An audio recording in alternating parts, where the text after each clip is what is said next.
Broiler মুরগি রান্না করার পর যদি দেশি মুরগির স্বাদ হয় কেমন মজা হয় সবাই বলেন তো।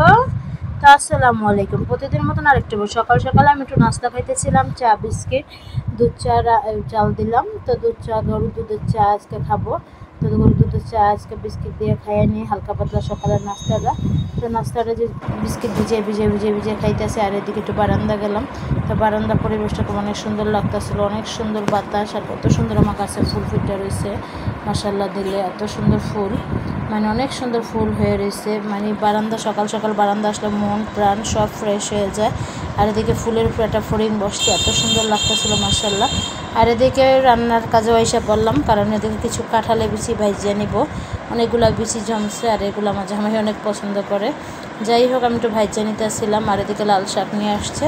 তো লাল শাক নেওয়ার পরে এগুলো আমি বাইছে নিব, সুন্দর করে বাইছে নিলাম। তো বাইছে নেওয়ার পর বালতিতে খোলা নিতেছিলাম। কাটাকাটি শেষ, এখন অফ ক্যামেরা সব পাইটে নিলাম। পেঁয়াজ মরিচ দিয়ে বসাই দিলাম, লবণ দিয়ে বসাই দিলাম। এখন বাগার দিয়ে দিব। তাই তো বাগার দিয়ে দিতেছে। লাল শাক এরকম করে ভাজি করলে আমার কাছে ভালোই লাগে, কার কাছে কেমন লাগে আমি জানি না। আমার কাছে এই লাল শাকটা এভাবে ভাজি করলে মজা লাগে বেশি। তাই দেখেন আমার লাল শাক ভাজিটা হয়ে গেছে, কত সুন্দর। আর এদিকে আমি ব্রয়লার মুরগি রান্না করবো। আজকে ব্রয়লার মুরগির একটু অন্যভাবে রান্না করবো, একবার দেশি মুরগির স্বাদ আসে এইভাবে রান্না করলে। কয়েকদিন করছি আর মনে হয় না যে আমি ব্রয়লার মুরগি রান্না করছি। এদিকে আমি আলুগুলো একটু ভাজিয়ে নিব।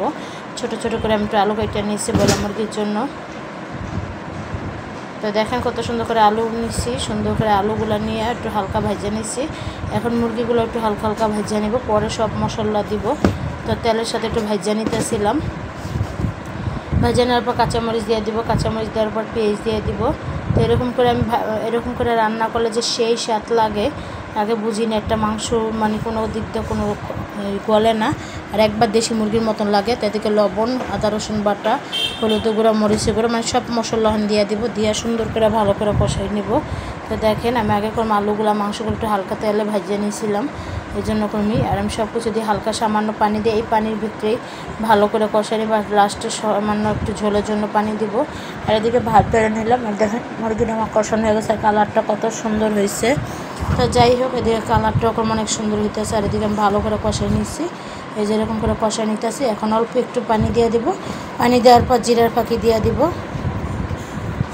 তাই তো জিরার ফাঁকি দিয়ে দিলাম। তো এখন মুরগির একবারে ভুনা ভুনা করে ফেলাইব। এই যে দেখেন ব্রয়লার মুরগি যদি দেশি মুরগির মতো রান্না হয় তো আর কি লাগে। তো আমরা দুপুরে খাওয়া দাওয়ার পর বিকালে কিছু নাস্তা আনলাম, পুরি আর পেঁয়াজু।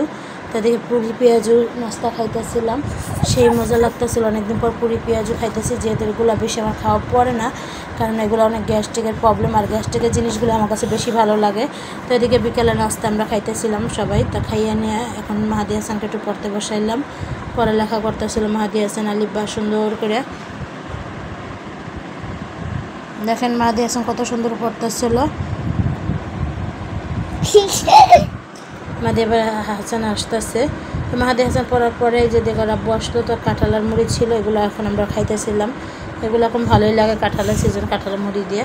তা ভিডিওটা কেমন লাগছে সবাই একটু কমেন্ট করবেন। তো সবাই ভালো থাকবেন, সুস্থ থাকবেন। আমরা কাঁঠাল মুড়ি খাইতেছি, সেই স্বাদ, সেই মজা, সেই আর আমার একটা ইউটিউব চ্যানেল আছে, এটাও সবাই দেখবেন। তো সবাই ভালো থাকবেন, সুস্থ থাকবেন। আল্লাহ হাফেজ।